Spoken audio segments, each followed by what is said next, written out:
पंतप्रधान मोदी सध्या काशी विश्वेश्वर मंदिरात दाखल झालेले आहेत। आपण थेट जाऊयात।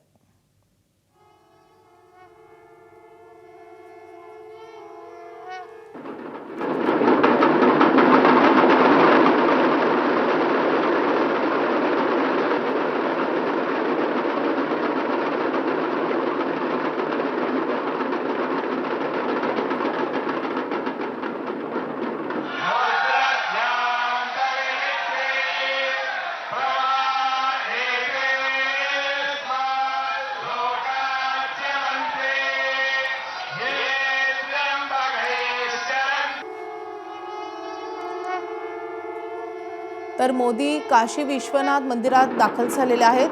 आज मोदींच्या हस्ते गंगा एक्सप्रेसवेचं लोकार्पण होणार आहे आणि त्याआधी मोदी हे काशी विश्वेश्वराच्या दर्शनासाठी दाखल झालेले आहेत। मंदिर परिसरात मोदींचं जंगी स्वागत करण्यात आले। आपण ही थेट दृश्य बघतोय मंदिर परिसरात। वाराणसीमध्ये मोदींच्या हस्ते अनेक विकास कामांचं लोकार्पण पार पडणार आहे। मेरठ ते बदायूं दरम्यान गंगा एक्सप्रेसवेचं लोकार्पणही मोदींच्या हस्ते पार पडणार आहे।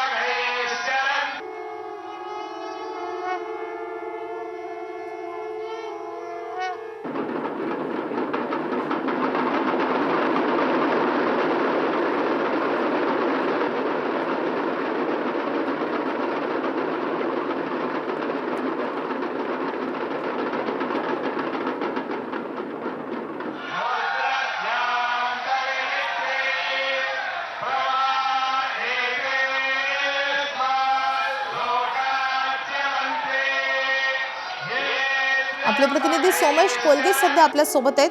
सोमेश, गंगा एक्सप्रेसवेचं लोकार्पण आज मोदींच्या हस्ते पार पडतंय। मोदी दाखल झालेत काशी विश्वेश्वराच्या दर्शनाला, तर कसा असणार आहे हा दौरा? निश्चितच यावेळी पंतप्रधान नरेंद्र मोदी हे काशी विश्वेश्वरासह काशी मधील शृंगार गौरी तसंच माता अन्नपूर्णा आणि विशालाक्षी मातेचं जे मंदिर आहे तसंच संकटा मातेचं मंदिर आहे तिथे सुद्धा जातील। त्यासह पंतप्रधान नरेंद्र मोदी हे गंगा एक्सप्रेसवेचं उद्घाटन करणार आहेत। त्याशिवाय पंतप्रधान नरेंद्र मोदींकडून एकूण वाराणसीमध्ये 6,350 करोड रुपयांची एकूण ज्या पायाभूत सुविधा आहेत त्या सुविधांचं देखील लोकार्पण हे पंतप्रधान नरेंद्र मोदींच्या हस्ते केलं जाणार आहे। आणि यामध्ये काही बाबतीत पंतप्रधान नरेंद्र मोदी हे शिलान्यासही करणार आहेत, म्हणजे काही नव्या प्रकल्पांचंही भूमिपूजन आहे आणि त्याशिवाय पूर्ण झालेल्या प्रकल्पांचा लोकार्पण असे दोन्ही कार्यक्रम पंतप्रधान नरेंद्र मोदींचे काशीमध्ये आहेत। पंतप्रधान नरेंद्र मोदी हे वाराणसीचे खासदार सुद्धा आहेत, कारण वाराणसी या मतदारसंघातून ते निवडून येतात।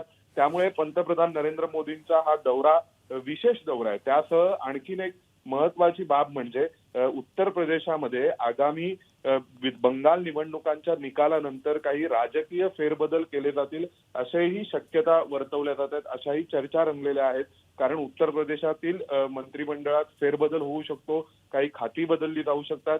त्यामुळे उत्तर प्रदेशातील राजकीय स्थैर्याच्या दृष्टीने सुद्धा नरेंद्र मोदींचा दौरा अतिशय महत्वाचा आहे।